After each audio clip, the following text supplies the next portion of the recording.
For a remote island state like Hawaii, research, innovation, and the practice of sustainability and resilience, including incorporating the traditional practices of the native Hawaiians, are critical to its long-term survival.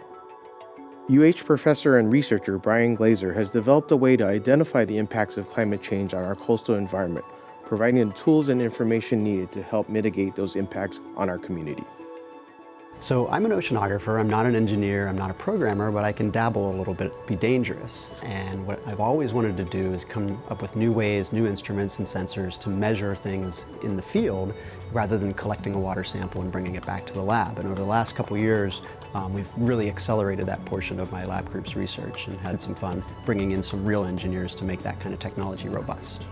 There's a problem in coastal oceanography, whereas measuring air temperature or wind speed is relatively inexpensive and easy to do, measuring parameters in the water is harder and more expensive. And so what that means is that for researchers on a fixed budget, you can only afford so many sensors in so many places. And so for a lot of places, you don't really have the spatial resolution needed to understand the problems. And then the other layer of that problem is that school groups, K through 12, community groups, nonprofits who also want access to environmental sensor data usually can't afford those kinds of sensor technology, and then usually doesn't have the expertise to keep them, maintain them, and then analyze the data as well. Brian realized that in order for his technology to have a broader impact, he should consider commercialization and looked into forming his own startup, Hohonu. Hohonu means deep. It was actually suggested to us by an early collaborator who was encouraging, I won't say pushed, but encouraging us to think about commercialization. When it was first suggested to me, oh, you should start a company, I thought, I'm a professor, I do research, I'm not going to start a company and go entrepreneurial.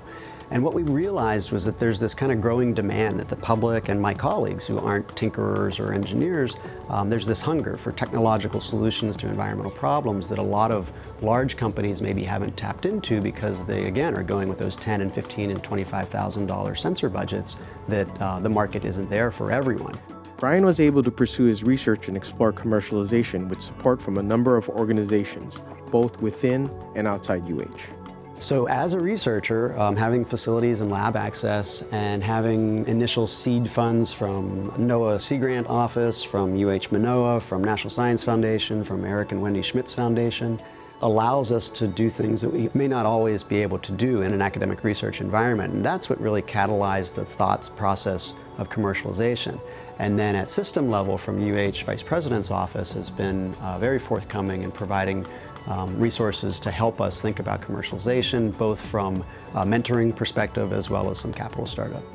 Brian also received support from Purple Maya, a nonprofit organization that supports indigenous and social innovation. I met Donovan Kealoha and his co-founder, Purple Maya, Olin Lagoon. And so these folks are dedicated to tech and indigenous knowledge specifically for underserved populations. And they do a lot of programming, computer software development, teaching kids how to program. And we hit it off right away and thought, wouldn't it be cool if we could start to develop programs that, in addition to learning programming, start to learn some environmental science engineering as well.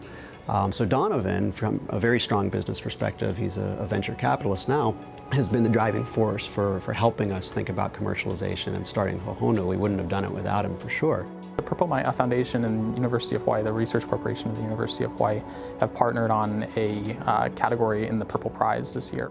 And what we've done is, based off of our success with Brian and his success, is really try to create opportunities for other researchers at the really early stage, at that research and ideation and market research stage, and try to help them to learn about the process of commercialization so that they may be able to eventually take their ideas to market. With the formation of Hohonu, Brian Glazer is embarking on the entrepreneurial pathway to bring his technology and innovation to the world. So the neat thing about commercializing technology that comes out of a research lab is, as a researcher, we certainly don't want to make it so expensive that it undermines the original intent. We want to make this affordable and accessible to groups who wouldn't otherwise be able to access the technology. At the same time, we can't really scale that to the need that's out there without taking it outside of the walls of UH and making it a public-private partnership as a commercial entity. So I suspect that within a few years, we'll be able to be kind of the weather underground of coastal oceanography, in that we can provide sensor data with high rigorous data sets at a scale that is almost unprecedented. We're currently serving about 150 tide gauges in 5 states. So there's a big pent-up demand for this kind of thing. I suspect that we can go exponential on that kind of growth in the coming years.